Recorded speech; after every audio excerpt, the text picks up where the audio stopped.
Hey folks, Dane Harden with Western Masters Martial Arts here in Abingdon, Virginia. Tonight's Zen koan is a story about three monks. These three monks lived in China thousands of years ago. All three of them had been blind since birth, and they wanted to understand what it was to see.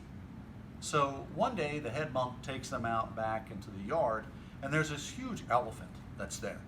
And so the first monk goes out, feels the elephant's nose, feels its head, end of the nose, feels the ears, and he says, I've got it. I think I know what an elephant looks like. I think I could maybe describe this really well, exactly what an elephant looks like. I've got it.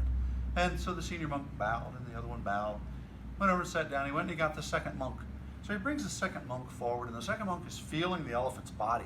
It's just this huge, massive wall of flesh, and it's round and just solid, and it's got these stumps, and on the end of the stumps just these big blocks of something that are on these four stumps.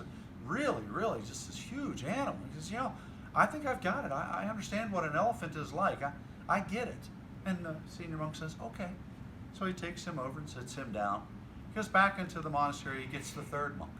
Of course, he walks that one to the backside of the elephant. And as he walks up to the backside of the elephant, of course, the first thing that strikes him is there's a bit of an odor. And then he reaches up and he grabs the elephant's tail. And it's this long tail, and it's rope-like in nature, and it's got fur on the end of it, and it doesn't smell very pleasant at all. And the monk, immediately goes, okay, I think I know what an elephant looks like. I think I've got it. So he takes it over and sits it down, with the other blind monks, and they go into the monastery, they sit down, they meditate for a little bit, they have lunch. And so after lunch, they all start to talk. And as they're talking, he said, okay, so each of you will get up and you'll describe what an elephant is.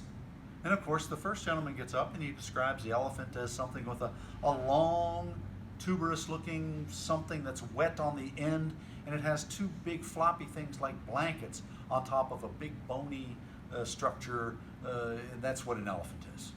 He asks the second monk. The second monk says, oh, no, that's not what an elephant is. An elephant is this great big wall. It's kind of round and solid, and it's got these stumps on the bottom of it with like rocky things on the end. That's what an elephant is. And the third guy, the third monk, he gets up and he says, no, you two are both wrong. An elephant, it smells really bad, and it's like a long cylindrical thing. It's like a snake, and at the end of it, it's furry, and that's an elephant. Well, these three blind monks, they argued, and in some ways, each of them had a specific experience with the elephant, but none of them had a complete experience with the elephant. In Japanese studies, we call this term howasa suwasa. It means to understand something at a wider and deeper level.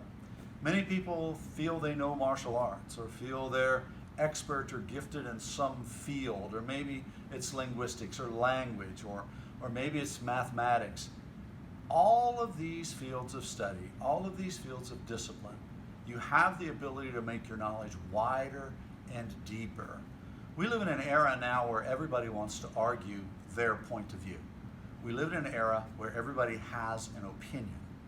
Wouldn't it be wonderful if, like the senior monk, he went back to the three monks and he had them all sit down and he said, each of you is correct, yet each of you is incorrect.